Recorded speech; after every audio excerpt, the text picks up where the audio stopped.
many hats, and I'll just allow him to introduce himself because I feel like he'd be doing a better job at that. Karibu studio.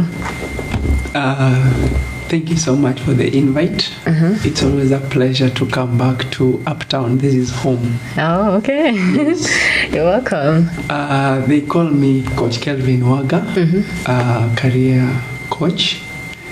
What I do majorly is to help job seekers get opportunities and also to take them through the job search process, the job market, and career coaching. So it's a pleasure to be your co-host and the guest today.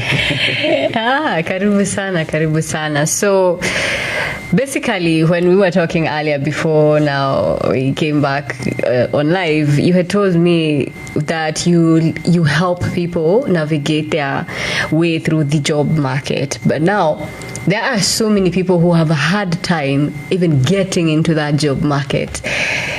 Is there something you think that they'd be doing wrong because they are sending out the CVs as they should? Because there was a newspaper that actually did their research and they were able to see that so many university graduates actually send out many CVs back to back. There are others who send out like almost 200 CVs to different places trying to get a job, and others are sending out like less. There's that belief also that you need to know someone to even have a job or to get a job. That's why it's so hard. That's why you're seeing that there are people who actually have to, send out so many CVs. Is there something that they're doing wrong? Is there a way to actually get into the job market? An interesting and a tricky question. First of all, what I can say is the first thing that we need to talk about is what they call the elephant in the room. The problem emanates from our tertiary level of education. You'll find that most students, when they get to campus, college, or even doing the certification courses, they are so much focused onto the classwork, so much that they even tend to forget there's a life after college. There's something I've been making noise ever since. Whatever will guarantee a job 2023 going onwards, 2024 up to whatever time it is you should learn the relevant skill sets. And even when we get back to campus, you'll realize that so many students are studying to pass exams. And the era of first class, second class, upper is gone. Yeah. What matters today is what are you capable of doing to me? So you'll find that most of them are still banking on their certifications, the tertiary level certifications, or even some of them that have been privileged enough to get what I call masters or even PhD. They'll think that this will earn them a position. So why is this a challenge, and why is it that we need to address this if we want to take care of the job, the unemployment menace? We need to get back and talk to these young ones who are graduating, or those that have just gone back to get that level of education. Nowadays, with as much as people believe that what happens majorly is you have to know someone who knows someone for you to secure a position. It's not that one. But whatever sells you out in the job market today is the skill set. Having privilege to sit into many interviewing panel, sometimes somebody brings us first class uppers, the upper division, and when given now the practical skills to do, you'll find that they don't understand. What they understand is their classwork. But the books, the syllabus that they are studying was written maybe in another era. We're in a different era. So you'll find that you have the papers. Maybe you've been privileged enough to be employed somewhere, either as an intern or as, or maybe just on entry level. And still, when we get this opportunity, we don't invest much on the skill sets. Because what I tell people, and what I even tell the candidates that I coach sometimes, is better spend time on the skill set than just spending time to either gain the title doctor, masters, or boast around that you've graduated from the university. So that is where the problem is. Now let us come back to the job market. You'll find that when, especially the fresh graduates, when they are out in the job market, they're trying to look for jobs that match with what they studied in campus. So if, let's say for an example, one of them was in the medical or the biomed or something, they're looking for a job with pharmaceuticals and they're trying to relate them to what they studied back in campus. So you'll find that they'll try to apply to this position, but to no avail, because they are not banking on the skill sets required to do this particular job. And maybe this is just a shout out to whoever is listening to us today. 2024 going onwards, it's very tricky. So many companies are retrenching, and there is also emergence of what I call the AIs, which are replacing people in the office. You'll find that your job is being easily taken by the AIs. So you need to invest in the relevant skill set so that even when the AI come, you'll be the person operating that the AIs. So you don't have to be phased out. So the job, the idea of you have to know someone who knows someone, yes, it's there. You'll find that if there's an opening in my office, as in your office, for instance, you have friends maybe who've asked for positions before. So before this job advert goes out, you'll share it with a few members. But that is okay. It doesn't cut across. It's in some instances, but you'll get that if you can go present your skill set, identify the problem and position yourself as a solution to that particular problem, it will be very easy for you to get that position that you're interviewing for. And this is why I think maybe in the course of interview we'll leverage on what I call personal branding. And as a personal brand, how can it help you secure job opportunities? Thank you. Yeah, because the word personal branding is something most people like associating with only influencers or celebrities, but people don't realize that personal branding is you as an individual. What have you done to actually package yourself in a certain way that would actually make you look like you are of value to an employer or a potential employer, which is something most people tend to miss. But I think we really jumped into a conversation pretty fast, but I'd like for us to go back a little bit where we define the career development and what it entails, that people can actually understand, because this is a very thing that actually helps you navigate in the job market, for people to have a clear vision of what we're talking about. Okay. Career development. Hi, Coach Kelvin. Kindly help me with my career. Hi, Coach Kelvin. How much do you charge for the career coaching? Many people tend to confuse between career development and the job that they do.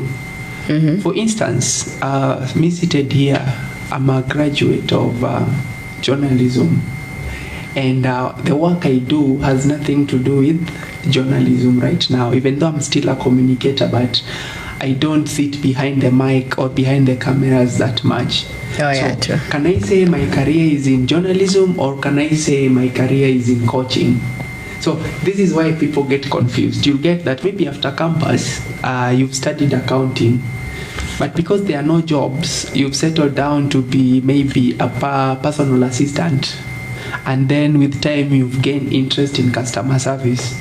So you'll find that people get confused. Should I define myself as a customer service expert, or should I define myself as an accountant? So career development is that line, something that you do passionately, even if you are to do it for free, you'll enjoy doing what you're doing. And why am I saying that it's something you enjoy doing? This is because for you to have a career whereby money is not the main cause as to why you're doing what you're doing, but there are some underlying factors. But even if you're told that today is a door, I'm not gonna pay you, you'll still show up and do what you do. The moment you spend time on focusing on what you love doing and develop the relevant skills on it, that is now how you get to define your career. But one thing also that I've also noticed, even with the people that I coach, you'll get that when they're out there, somebody has a career in what they studied, they have a career in what they are doing, and they want to develop a career in what they are thinking of doing. What my advice to people is focus on your long-term goal. Even if you want to get employed, you want to start a business, whatever goal you've set aside, find that thing that you feel at peace. You feel, if I wake you up in the middle of the night and tell you, Isadora, sit here and do this, you'll wake up without complaining, so that you don't confuse it with a 9 to 5 job and build that as your career. The reason as to why I've mentioned even the 9 to 5 rat race is because that so many people are doing the job they're doing not because they love it, but they want to put food on the table. So you get that these are the kinds of people that when they get to the office on Monday, they are like, Monday blues. But when we get to Friday, oh yeah, Friday, they enjoy Friday. So when I ask such a person, what is your career, they'll be like, I don't have a career per se, but I think I just work to earn a living. So career development is identifying that which you can do, perfecting your skills in that particular line that you've chosen, and making sure that whatever you're offering either can be a solution to a company's problem, to a business problem, or to a problem as a whole, so that when you are called upon, it's something you can solve seamlessly. Because there are so many people who would be seated there and they're asking, when it comes to career development, when does this process begin? Because when I was just doing my own thorough research, I saw something about you even incorporating your own talent, even as you're trying to develop your own career, or talent, skills, or any sort of interests that just draw you in, such that if you were to be told to work for free, you would gladly work for free. You wouldn't feel frustrated. So is this a process that should be like beginning when someone is a child, like let's say primary school or high school? Is it best for someone to like now begin this journey once they're about to finish university/college, or like after college, after like their mind has developed and they have an identity and they've already started branding themselves and understanding what kind of things they like and they dislike? Let me get you back to the childhood. I remember when growing up, I wanted to be a doctor. We all wanted to be doctors. I know there are people who are listening. They wanted to be maybe lawyers, doctors, neurosurgeons, pilots, because those were lucrative jobs. So you find when you're in maybe the lower primary, maybe you fancied being a doctor, and then when you get to the upper primary, you say like, oh, I still want to be a doctor, and for me to become a doctor, I need to study art so that I can join Alliance High School. Then you get to Alliance High School. When you get to Alliance High School, you'll see either your grades will go up or your grades will start coming down. Yep. And you'll be like, it's very frustrating. Actually, it's traumatizing when your grades go down. The doctor's path, no. I think let me digress a bit. I think I want to be a lawyer. Because when you look at your grades, you equate your grades to what you want to become. Because maybe somebody hypothetically said somewhere that for you to become a doctor, you have to get plain A's. So because if you look at your grade and they are not adding up, you'll downgrade to the next thing that you want to do. Then you finish high school. And after high school, you say, I'm looking for, is it called Kuskama? How do you call this thing? Coops. I didn't use it, so you'll forgive me. So you'll get that, you get your B plus after campus, after high school. So you think, maybe you consult your friends, you consult your uncles, and then based on what you've heard or based on the assumption and stereotypes that you see around, Uncle Nani usually puts on so well. I think I would like to be like Uncle Nani. I think the job that he's doing is a good one. So maybe the Uncle Nani that you see always posts fake pictures on Facebook, and you're trying to emulate Uncle Nani because maybe with fake houses, fake cars, and fake whatever. Say that I see Uncle Nani lives so nicely, and Uncle Nani is accountant. I think I would love to be accountant. But now when the results come, the reality change. Because you'll be like, the grade that you've gotten does not match even what Uncle Nani does. And then you'll be like, I think what I need to do, I need to look for something that matches my grades, that if I pick, I can still get a job.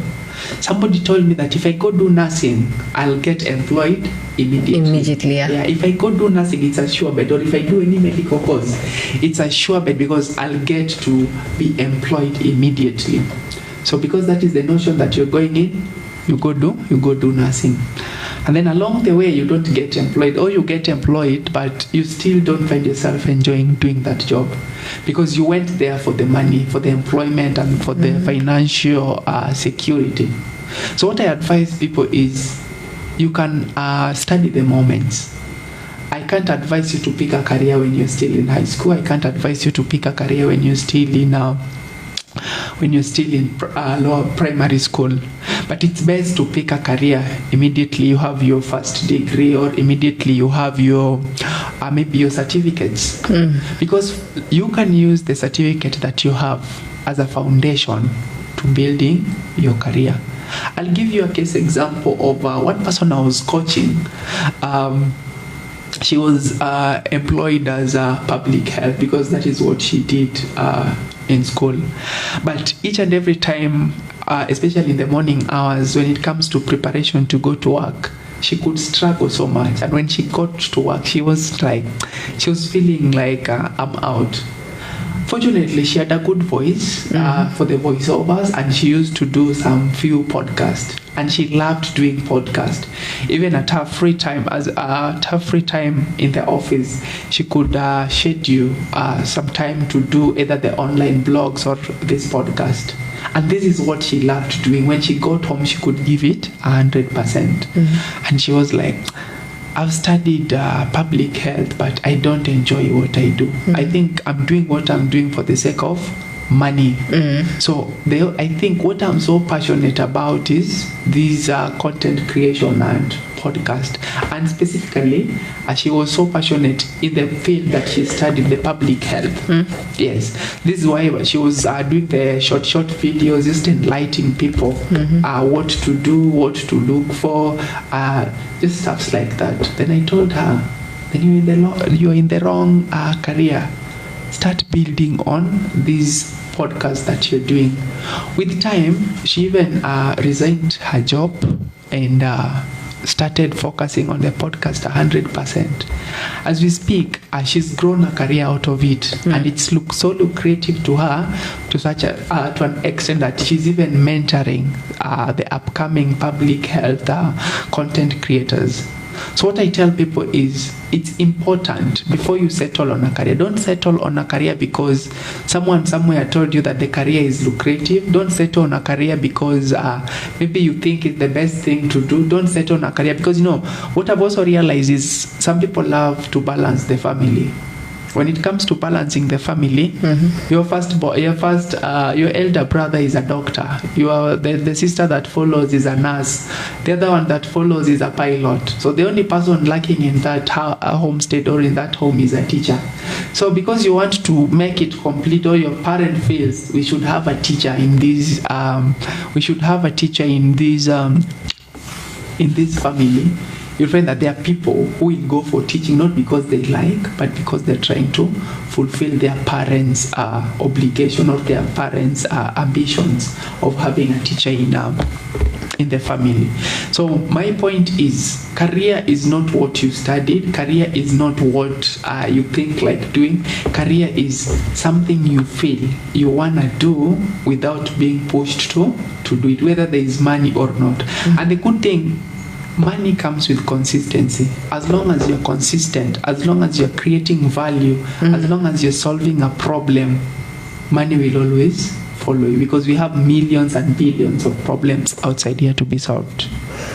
So, like, basically from the story that you've given us concerning the lady who worked in public health and then kind of pivot to content creation, there is an aspect of risk taking there. So they had the ability to actually believe in themselves and actually risk take, which is something most people kind of lack in that department of in navigating the work, the navigating the job market in general. Because there are people who sit like this and they will start calculating, if I was to start veering off this path, it's going to affect my money.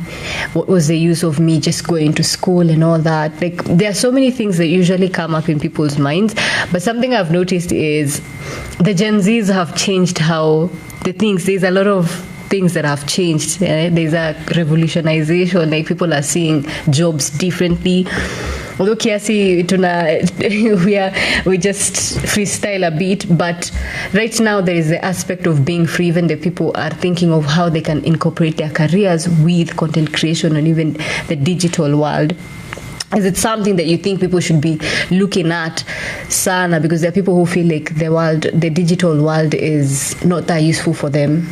They don't feel like there is any need to transition. Like, let's say if you are a doctor, if you are an engineer, people just feel like they can always restrict themselves in that aspect. Do you think it is a wise option to just stay in one corner, especially not embracing the digital world? No and yes. I don't know which one you want me to answer first. No, you just answer both. For the no, why? For the yes, why? Yes. We're in a digital world. And now speaking as a digital marketing consultant, we are in a digital world. And this is a question I ask people who doesn't want to embrace the digital. How many times in a day do you pick your phone to check WhatsApp, to check Facebook, to check social media, or maybe just to read stuff online? You'll find that in a day, I'm told, I don't know if the research is right, but not less than 400 times you'll pick your phone, check so-and-so has called me, so-and-so has WhatsApp me, Brian Chira here and there, that is what they are saying here. Yeah. The reason as to why digital trends is shaping up the job industry is people are looking for a solution. And allow me get you back to where we started the conversation, where the problem is. Remember, when you are studying in campus or in college or in an institute, you are not studying to serve your fellow professionals. And that is what most of us think. If I'm a business person, I should study the business jargons so that when I get outside there, I'll be interacting with the business people and we can speak the business jargons. You're studying to help solve a problem.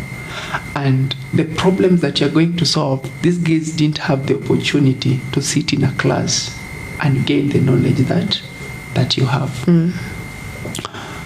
Nowadays, if, for instance, you seated somewhere, allow me use maybe the medical field, and you're feeling like dizzy, you're feeling like you're restless, you're feeling like you're sick but you're not sick, you want to call a doctor, where will you go? The internet. And if you go to the internet, you'll be like, oh, let me read. You'll read this, you'll watch this, you'll watch the other one. What are you looking for is a solution. So it doesn't mean that when we say embrace the digital age, we are saying that you go start creating content. Because someone once told me, if you run a business without making money, that's not a business, that's called a hobby. Yeah, true. And nobody is here to waste their time on hobbies. You're here to look for customers. So the digital age, somebody will find you there, because if you pick what we call a niche and focus on that particular niche, there are people in that niche that have the problem that you are like that have the that are looking for the solution to the problem that you're solving. This can be in terms of employment, this can be in terms of even business, this can even be in terms of consultancy.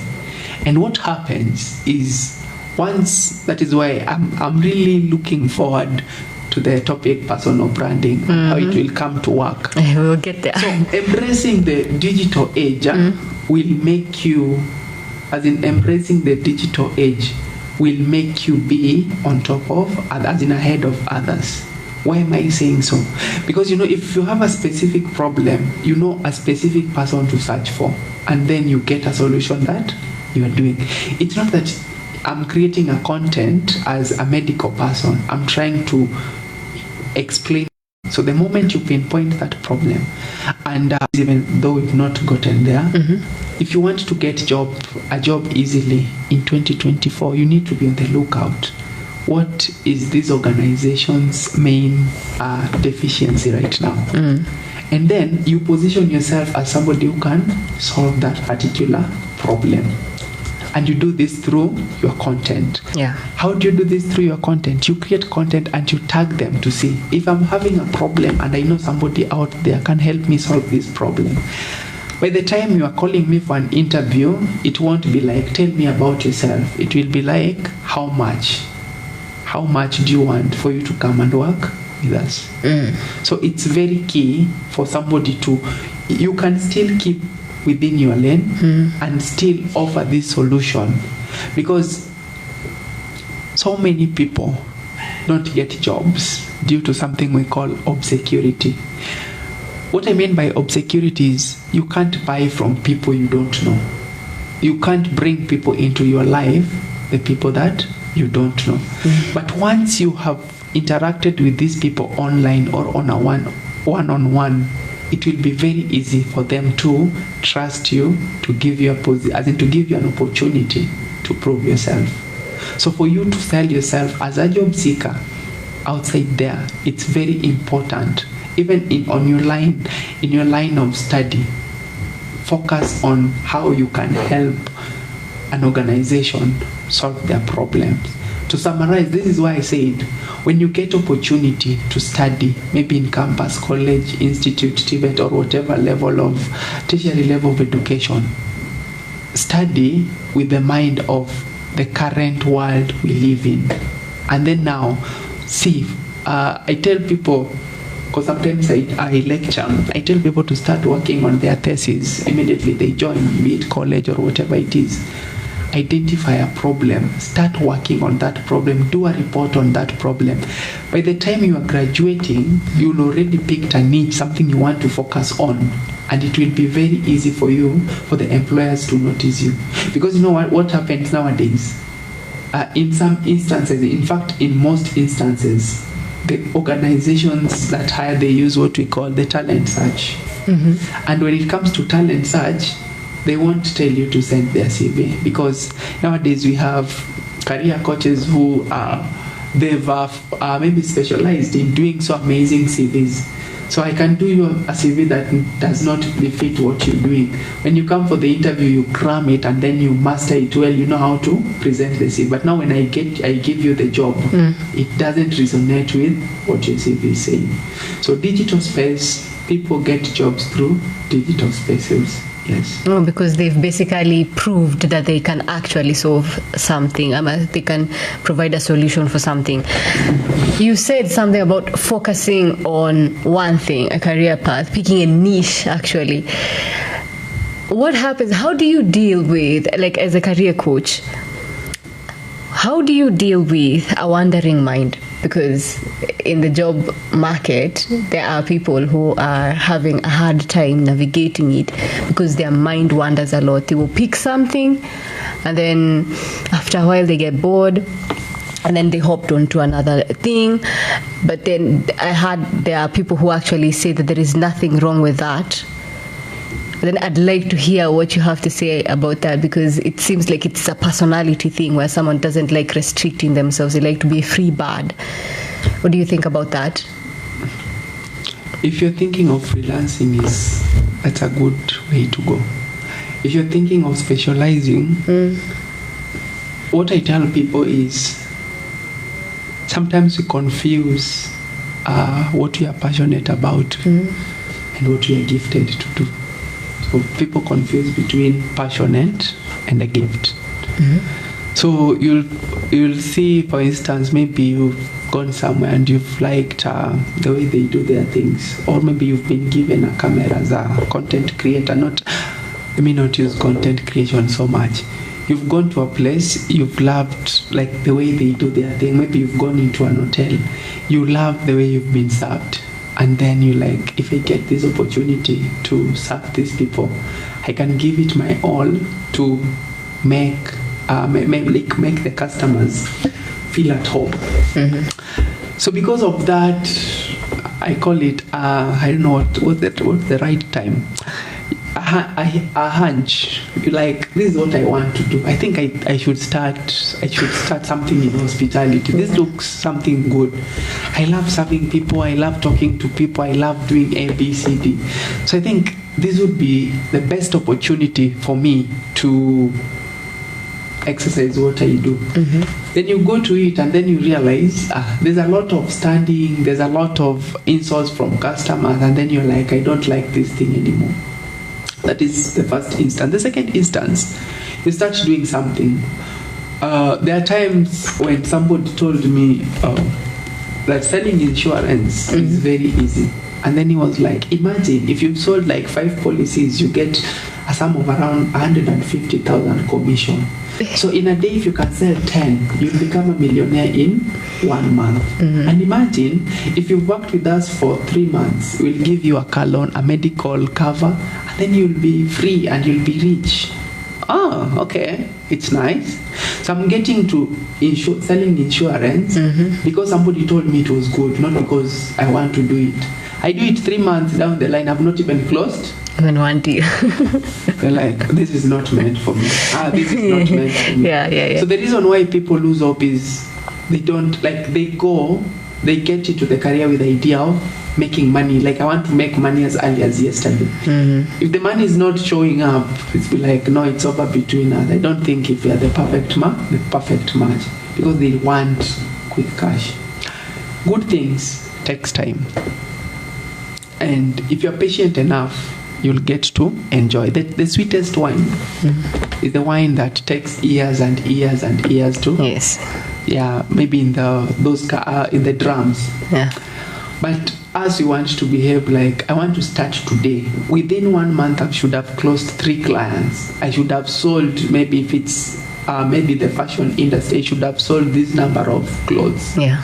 And then you get there, you find challenges, because with entrepreneurship there's challenges, with the job opportunities there's challenges. You get some technicalities that you are not aware of. So in the process you'll be like, no, this is not for me. And then you'll hope to the second thing with the imagination that if I start this, I'll make money. Let's say, for example, you're selling maybe the smokies besides the road. Somebody told you it's lucrative enough. You've gone there, you've bought whatever you've bought, nobody has bought, so you've gone back home. The following day you try that, nobody buys, and you're like, no, this is not something for me. So I say, when it comes to career development and mind wandering, before you settle on something you want to do, what I do is I tell people to have a list. Can you list things that you enjoy doing? And then there's a process that we go take, like, based on the 3 things that based on the list that you've created, can you identify these as important, urgent, not important, something like that?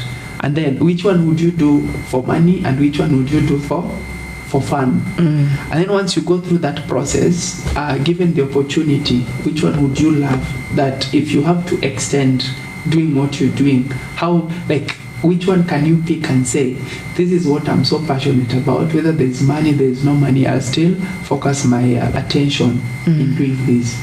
And these things that you're passionate about, are there people who are having problems in that particular field? And how can I be of help to these people? Start with the pro bono, even if it's volunteering, even if it's doing these things for free. Then you'll find a career out of it. There are people who are humanitarians, like they love helping people. And if they love helping people, they are helping people as maybe accountants, as secretaries, but that is not their calling. If they get into the world of non-governmental organization where there is charity and all such kind of things, this is where they want to be. They want to talk to these people. They want to show the passion that it is. So before you settle on a career, don't settle on a career, because one thing I know is we reason with our emotions. Sometimes we tend to forget that there's the logical part of reasoning. Just because somebody told you something is good, you should base your, or just because somebody is doing well in a particular industry, it doesn't guarantee that when you pick that industry, you'll also be doing good as that person. So before you pick a passion, list things that you do. You can even, sometimes I tell people, list things you hate doing, list things you love doing, list things that you just do for the sake of doing them. And then now analyze that list. And then ask yourself, the moment you've picked what you wanted to do, then you ask yourself a question like, now, how can I make money out of this? And then you do it passionately, consistently, without failing. If you are for money, money will come. If you are like for helping people, like you won't even notice that money has started flowing in. And when I talk about money, you've been called, maybe employed, you've gone for an interview, you've passed the job, like you're doing it as if you're doing your own. You get employed, 3 months you've been promoted. 1 year you become one of the directors of the organization. Not because of any favor, but because you've shown you're passionate and you understand what you're doing. Thank you. Oh, because there are people who, because you've mentioned the pay a lot, and when it comes to entering the job market, there are many people who have sat like this and they're like, I've worked so hard to go to school. I've gone through high school. Mechapo viboko shule. I wanted to become a doctor, or I wanted to become a lawyer, or I wanted to become an accountant. But then the amount of money I'm being offered, to me, doesn't make any sense. Have you ever encountered someone who feels like what they have to offer doesn't match with the amount of money that they are about to be getting? Because there are people who might be feeling, because most people don't usually think from a point of I'm passionate. It's usually direct to money, because at least that is what you actually need to survive, to even be respectable in society to some capacity, or even get into the different ventures that you want to get into in the future. Have you ever dealt with such a person, like someone who has consulted you and they're like, hey, me this money part, I don't know? And how did you go about it? Like, what is like the best thing that you can tell somebody concerning that particular issue of money? Because kitu watu wengi wanaongelea sana. Yes. In this case, let me use myself as an example. There's a time I was out of employment, quite a long time. In that when I go for an interview, I don't get a job. Sometimes getting an interview was like Christmas. It could come once or twice in a year. I still had bills to pay. I still had family to take care of. So one day, I visited a friend of mine. We were with him back in campus. And I went to him to request for a job. The guy told me, like right now, the only job he has is for a salesperson. And I'll only be paid when I make a sale, because earning was through commission. But because you're coming from far, we'll pay you 4,000 shillings. 4,000 shillings. Mark you, by that time I think I was living in a house, a bedsitter worth 9,000 shillings. I was living in Kikuyu. I was working in Alazin. I was working along Thika Road in Rosters. I sat down and thought about it. Yes, somebody has given me an opportunity, but this person is not paying me. How am I going to survive all this? But I took a leap of faith and took the job, 4,000 shillings. So what happens is I could get to the office so early and leave the office so late. I gave it 100%. So on the fourth day, we were seated in a meeting, and then they were like, our social media pages are not doing well. I think we need somebody to help us revamp our social media and even our online presence. And I was like, who? There's a book, I think it's in Isaiah, when the Lord called out, who shall I send? Then I said, here I am. So I offered and I told them, yes, I am well versed with social media and I can help do this. They told me, okay, you do what? Give it a try. We see how it was. Like when I was saying that I was still an amateur in that field because I confused social media marketing with journalism. So I was thinking, like, if you're a journalist, then I see journalists online posting things, so this is something I can do. But I spent a lot of time learning about how to do it.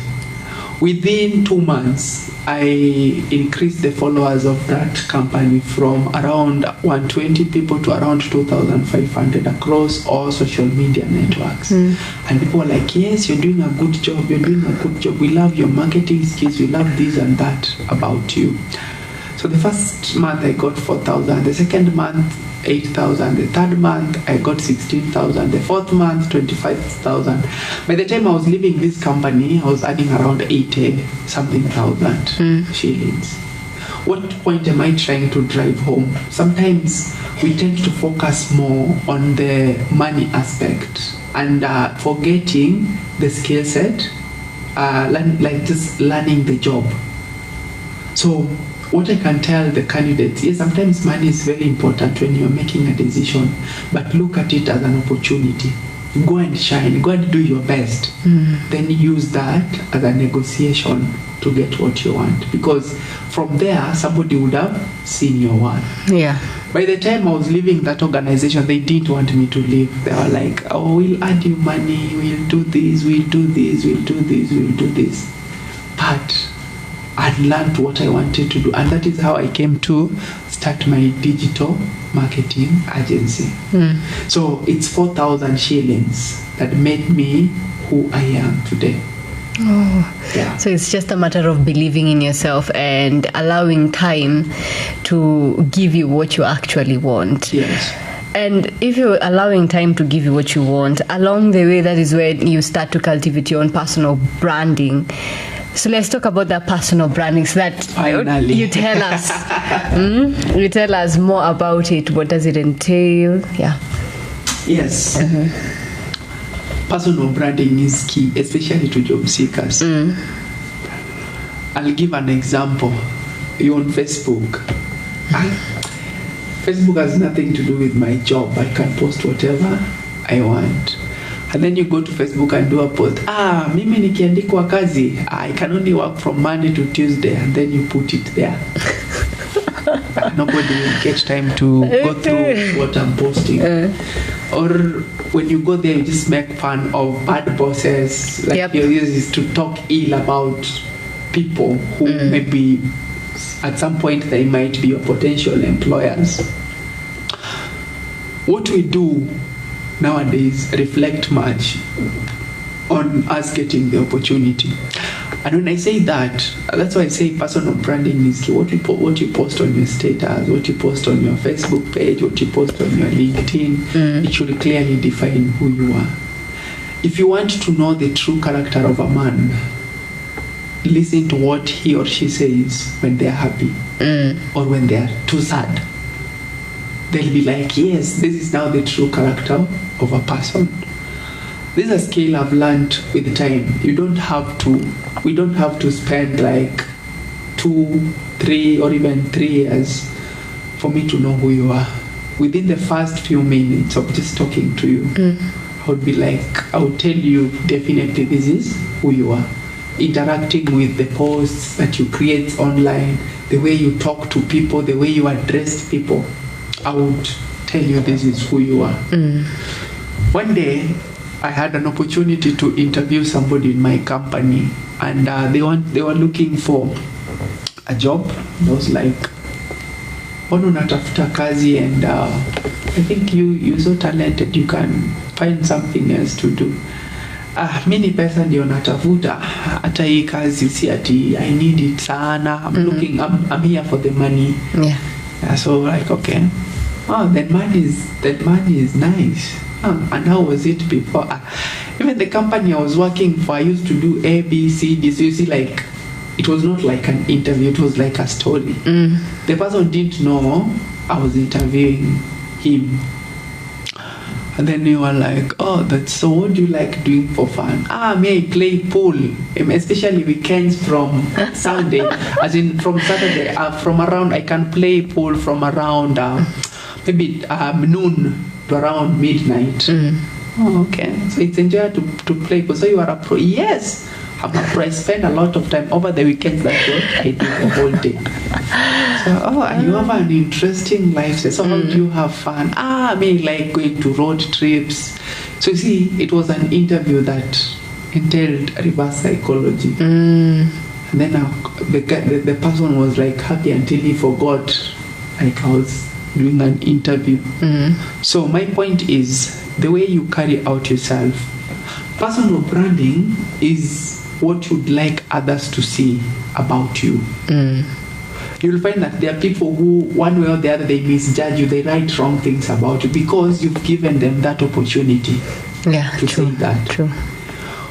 When it comes to job seeking, especially some of the things I do before I interview a candidate is I check their profiles. That is Facebook and other profiles. Just what are they talking about? And from there you'll get the gist of who you are dealing with. So many job seekers are looking for opportunities, but they know if they've been called for an interview, nobody will bother to check their socials. So they are free. Like, this person will only focus on their CVs, and CVs does not carry the wrong thing. So you go to there's one instance whereby somebody wrote something around I think 7 years ago about the company they were interviewing for. So when they came, he was interviewed, how do you love this company? And he was there yapping, this company is good, A, B, C, D, blah, blah, blah. And then a post was pulled that he did 7 years ago. And it was in Kiswahili like, watu ni watu wajinga wananyanyasa watu wao. Washikwe hiyo kampuni ifungwe. So see, when a screenshot is shown to you, by the way, is this you? I was young. My younger sister was using the account. So when I talk about personal branding in job seeking, is who do you want people to see? Because people see what you give them. With as much as in most cases you'll be misjudged, but people see what you decide. Like, people judge you based on how you carry out yourself. That is why you can be with friends. Kazi yako ukienda hapo ni kuchekesha. They are friends and you're there, you're making them happy. But when an opportunity emerges in their office, they will not call you. Because they don't find you serious. They'll be like, that joker, no, I can't associate that person with this. So you see, how I carry out myself, be it virtually or on a one-on-one with people, will clearly tell you if you'll get a position or not. And this is why you get other people get recommended for a job. Even your best friend can recommend an enemy. As in, if you guys have a mutual enemy for that job and leave you. Because you've given them an image. You want, I'm a joker, I don't take work seriously, and this is what I do. So this is what happens with job seekers, especially when you get to there. Let me talk. I'm a specialist on LinkedIn, and by there I was voted the second best content creator in East Africa. I just saw that surprise now. So you can check me out, Coach Kelvin Waga. You'll get a job within the first week, pun intended. So I see a lot of people, they are posting nothing. But when they get to an interview, they know how to narrate, how to solve problems, how to do this and that, what you're supposed to look for. But that only speaks when they come to an interview. Maybe they were with the help of a coach, or somebody did them an amazing CV that entails. So personal branding is key. It's key in that you're supposed, as a job seeker, you're supposed to create an image that when a company sees, they'll automatically say, this is the one, this is the person we are looking for. So even before you talk, whatever you take outside there can talk on your behalf. You've gone outside there in a networking event, and then when you get to a networking event, you're like, hey, Baba's done this. You start getting political. Stuff like that. And you're talking with some serious people. Brian Chira, umeona hiyo kitu, or you're there discussing football. By the time this person will leave, like you guys will part ways, it will be like, this is nonsense. I don't think if this is the best person to reach out to me. But if you get into a networking event and present yourself as somebody who has value, somebody that if I add to my network can add value to me, then you'll create an impact. So that when people are looking for job opportunities to recommend, you'll easily be recommended, because having whatever comes out of your mouth, when a human being is happy and they're sad, you'll know their true feeling. So that is also personal branding. So you should carry yourself in a way that you leave an impact in the kind of people you deal with. Nowadays, I go to a networking event, and because of my state, you're like, oh, Coach Kelvin, oh, you're famous on LinkedIn, oh, this and that, oh, give me your number. And when I get the number, it's like, I've not even gotten home. I get the first message, hey coach, I've been looking for a job, can you help me get a job? Oh coach, I have a problem with my family, blah blah, can you help me with money? You see, such kind of thing. The way we interact with you, then how you will continue with that conversation really tells much if I'll keep your number. And this is why you can go to a networking event, collect business cards, and then you call somebody who gave you their business card. Hey, Isadora here, you gave me your business. Isadora, where did we meet? And then you start, you'll find that yourself, you're starting like introduction. Oh, I can't remember you, but what were you saying? So you find that you did create a brand that left a perception in these people's mind. As a job seeker, I'm not saying you should go on your Facebook page and post what you do every now and then, like how you can help them solve problem. Yes, people go to social media to have fun, but are the fun you're creating reflecting on who you are? As what I tell young ladies sometimes, and even ladies, not even young, because nowadays it cuts across. We are on social media for the views purposes. And especially TikTok has even made it worse. And most employers nowadays ask for TikTok handles to check what you're posting. And then you go there, you get like nyonga na so, or you're there selling you whatever outside there. And then this is the kind of a person you want to bring to the organization. That is what, because people tend to believe that job seeking and social media, they are two different things. So when you get to TikTok, your work is to twerk around, show people what they want, wanyongeshe and all such kind of crap. Then by the time you're going to look for a job, because you have like, let's say for example, 200 or even 500 followers on TikTok, something will tell you, oh, by the way, and I'm really doing good on TikTok. I have 500 followers. I think I can bring that number to the organization. But when they open that page, I think it's just an inner door to Sodom and Gomorrah. That is now what will make you. You know, there are people, if you try to tell them this, they will be like, whatever I post on my social media doesn't reduce my skills. It doesn't make me any less competent.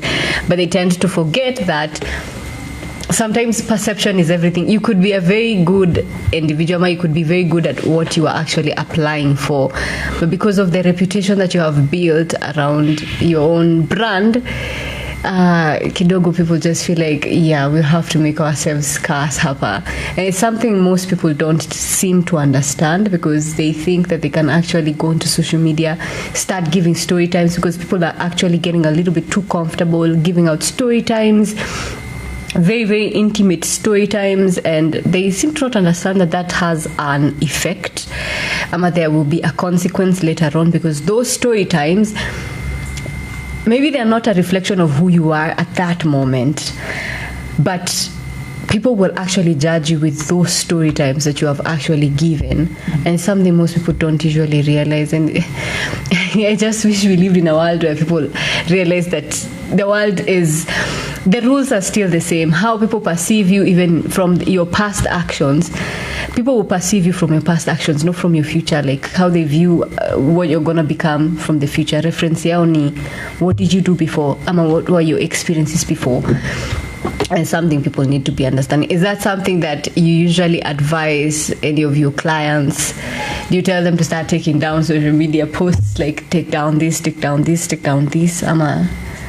What is that something that you just allow them to think through? If you come to me, you have a problem. I'll first have to gauge what is at the level of your problem, and what are you willing to do to get yourself out of that situation. Yeah. What kind of a person do you want to become? And this is where sometimes we as coaches, I think, we'll see heaven, but a little we'll just pass through the gates. You see, I told you something that when I sit with you, I'll know whether you're serious or you are joking. Because you'll be, the way you speak will tell me this person is serious or this person has been forced to look for a solution out there. So when I gauge your seriousness and I see it's genuine, I will advise you on the right thing to do. Each and every one of us has a life. And whatever is important is you cannot change your past. Yeah. At one point, all of us had a stage we were going through, and there are things we did in that stage, you cannot delete them. Yeah. How do you want to start building the brand now?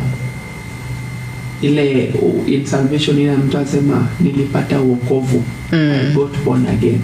So after you've been born again, how do you want people to see you? There's a way you can get out of this situation even without clearing your past, because your past reminds you of who you are, and your current reminds you of, as in keeps reminding you of who you want to be. So if we start a session with you today, it's like, who do you want to be? I'll help you towards being that person you want to be. I cannot go and tell you to change your past.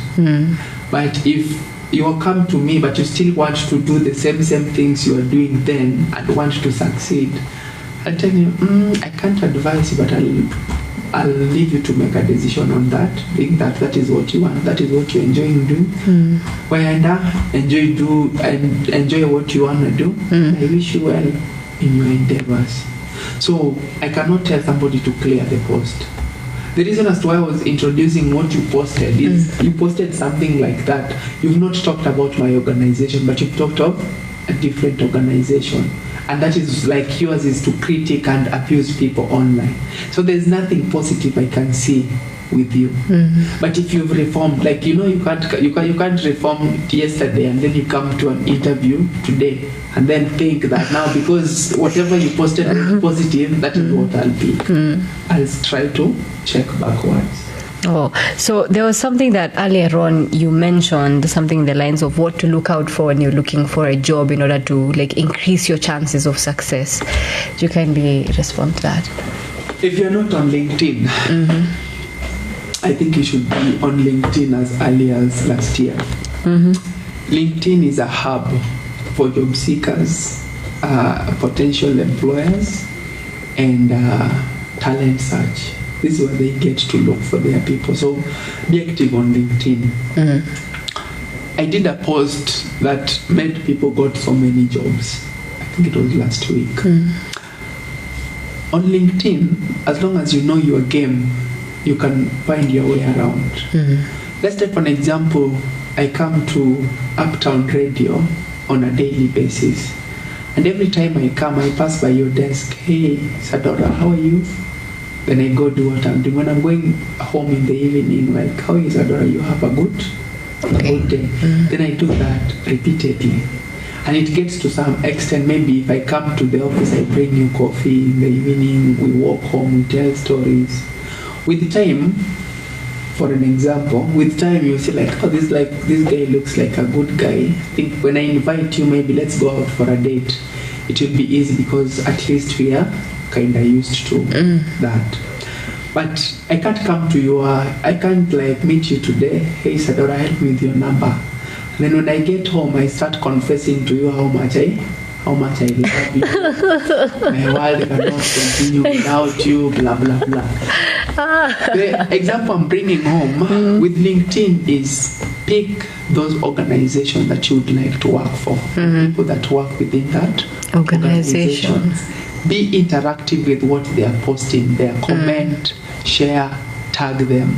Sometimes just write them a message and tell them, hey, I'm amazed with what you guys are doing there. I really love it. Or the post you did about ABCD, it's a good post, and this and this and that. The more you converse with this person, the more this person will be like, oh, this guy is like, it looks like we've known each other for a very long time. So it will be like, then one day Dan comes and says, by the way, I'm looking for a digital market. I think I know someone. Then you go to LinkedIn because you guys have been talking, and then you get picked from there. So LinkedIn, number one, is key. Number two, when we talk about skill set, your tertiary certificate, education, be it a degree, diploma, or certificate course, it's just a foundation to propel you to your next stage. Gain relevant skills in your area of work. And when we talk about relevant skills, these are the digital skills, problem solving skills, negotiation skills, sales skills. These ones will get you in. This one will open doors for you that your certification or your level of education won't. So skill set is key. Learn something new. It's not a must you go to school, but you can indulge yourself in watching videos, reading books, just to gain skills in that particular field. Get to know these people who prospered in your line, in your career line. What did they do differently? Have they written books? What kind of content do they create? And then you start emulating whatever you've studied. It will increase your chances, because if you interact, you see, I don't know if you've ever interacted with people. 5 minutes, like they don't have anything to talk about. It will be like, my friend so and so, my colleague so and so. Yeah, because they don't. You can have a conversation with somebody, something substantive. Yeah. Not necessarily having fun and maybe the fun moments you have. Number 3, and this is very important. 80% of LinkedIn, as in CV writers, resume interview coaches, some of them are people that have never been employed, and because they lacked work, they saw this was lucrative. With the help of AI, somebody can help you make a good CV. But this is somebody who doesn't have that knowledge. But sometimes we tend to trust so much in these people, in that whatever they've said is the right thing. With as much as you paid somebody to do your CV, you still have the personal responsibility to try and match yourself with whatever is on your CV. Because you'll find people who are people who are entry-level graduates, but they have CVs, 10-page CV like a professor. Then you ask yourself, okay, now try explaining this. Just explaining things outside the box. Simply because you're looking for an amazing CV, somebody somewhere lied to you, they can do you that. You trust in their services so much until you tend to be who you are not. When it comes now to proving being somebody you are not, that is where now confusion comes in, and you get like, after 3 weeks, after 3 months, your probation is done, I think you just go home, we'll call you back. And then you'll wait for that call. I think in a decade, century, the call has not yet come, simply because you trusted so much on a career coach until you forgot to know who you are. So when I do my interview coach, as in when I do my career job search strategy coaching or career coaching, I try to understand who you are. Then we build a career, or we build a brand based on who you are. So that even if you don't have your CV, you can still be who you are. Yes. Oh, so basically, what I've taken away from this conversation is for those people who are actually having a hard time even getting a job, even getting into the job market, especially new graduates or graduates. Do you say graduates or graduates? Mm-hmm. So for those people, they'd have to create some sort of familiarity with the job market, and even the people who are participating in the job market, like having a LinkedIn profile, interacting with the people on LinkedIn, and all that.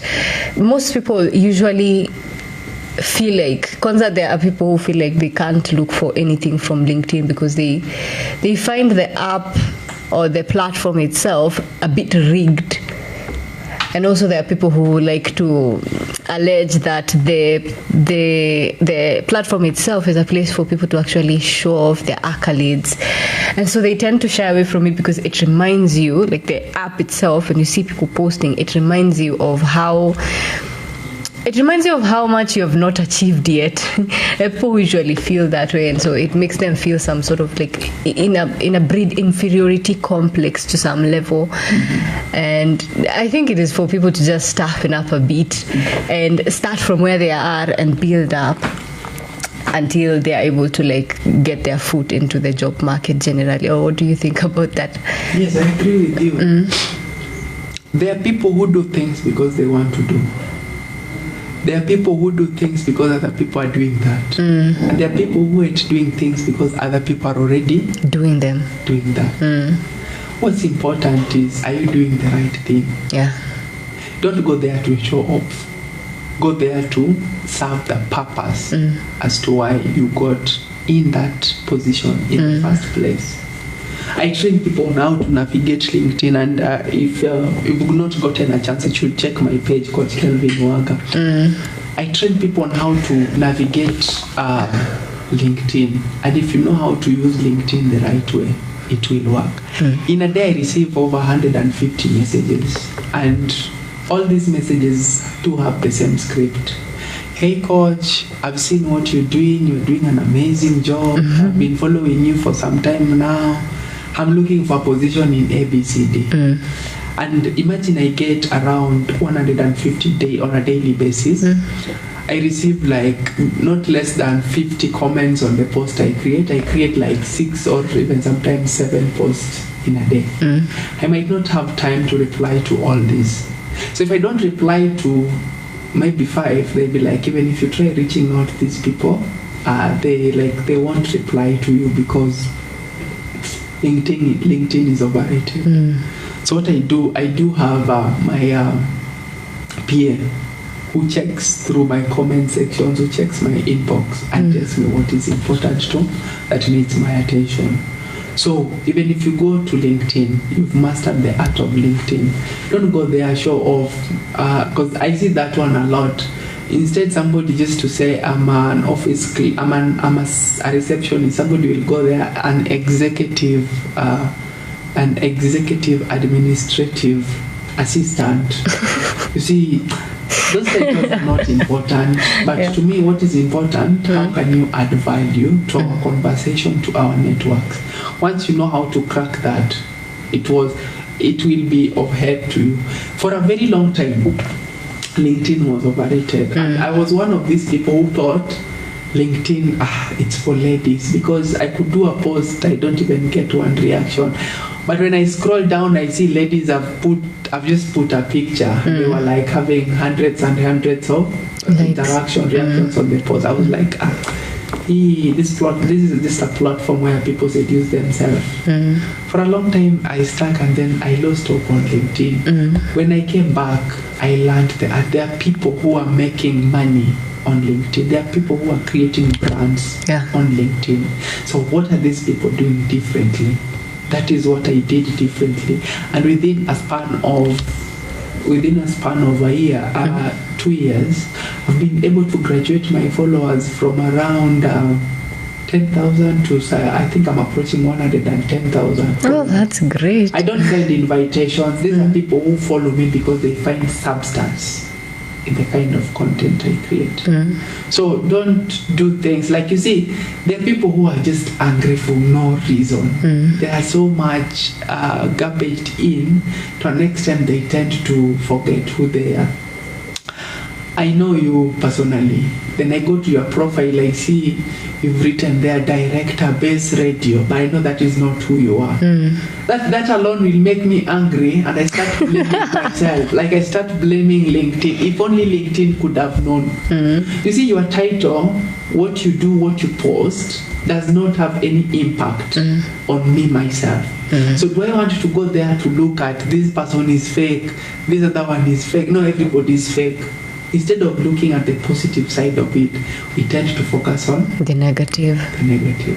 Yeah, actually, that is something that I've noticed has become a problem with even social media. Whenever someone is seen to have achieved something, they say, oh, this one has connections with somebody. They know someone who knows somebody. And that's where the word being a nepo baby gets thrown around. They say that you're benefiting from some sort of nepotism, that is maybe your friend or a family member, or friends of your family members are the reason why you've gotten to the place you've gotten. And instead of these people actually thinking of how they can, because already if you see that you don't have connections, that's a disadvantage. If you have the connections, that is an advantage. And there is nothing wrong with that. It's just a matter of trying to leverage yourself depending on where you are at that moment. And I guess this is something most people tend to forget, because when you go to a social media platform, any social media platform, I usually feel like if you don't know who you are, you will constantly compare yourself to other people. Instead of seeing them as an inspiration, you'll start to compare yourself with them, to them, and then you start to feel like they don't even really deserve to be where they're at. So as a parting shot, what would you like to tell our listeners as we close off this interview? Yes, you're sitting on a potential, and your time will come. Don't get depressed. Don't lose hope in your job search strategy. Somebody gave me an opportunity, and this is why I can even sit here and attest that consistency, persistency is key, especially when you're looking for a job. Yeah. So, do your best, give it 100%. Don't sit there and wait for jobs. Don't be a computer baby, whereby you just sit there, send application, and you end there. Learn the relevant skills, network with people, learn something new, and then you'll increase your chances of getting a job. And that one also will help you in the process, whereby if you are with people, you can have something to talk about, so that you don't just talk about football and something else. So learning something is key. But in case you need assistance, you can reach out at Coach Kelvin Waga, and you can reach out at Coach Kelvin Waga, and you'll get all the assistance you have. So I am on Facebook, I am on Instagram, I am on YouTube. I create content to help job seekers get out, but I'm so much prominent on LinkedIn. So if you just search Coach Kelvin, even I have a website, Coach Kelvin Waga, so we can help you navigate the job search strategies. We really had a lot to discuss, but I think due to time constraints, we've not been able to cover everything. I think in the next, when we come, when I get back to talk to the listeners, we'll talk about interview and why it's important to at least get coached for the interview. Because from this, you'll get a way of getting into the interviewing panel's mind, so that you leave an impression. To an extent, they say that this is the correct, this is the exact candidate we are looking for. So let not your job gap distract you. Let not the frustrations you are going through distract you. You can still make. I help people. I recommend people for opportunities, and I think this year I've recommended around 40 something, and we are still in March. Last year I did around 200 recommendations. So many people got a job. To most of these people, I don't know. I don't ask for bribe to recommend you for a job. I don't ask for a kickback to recommend you for a job. So you can reach out. We can help you. We can have a session with you and just help you know how to navigate the job search strategy, and how you can live, even the work culture, how you can be productive at work. So these are some of the things you can get if you reach out to us. Thank you so much. Oh, thank you for coming to studio, Coach Chelfwaga. I hope you guys enjoyed the conversation. I hope you picked a thing or two. Remember, you can always reach out to his social media platforms, Kelvin Waga. It's actually easier to reach out to him through LinkedIn. He's pretty much in that particular platform. And we've come to the end of this interview.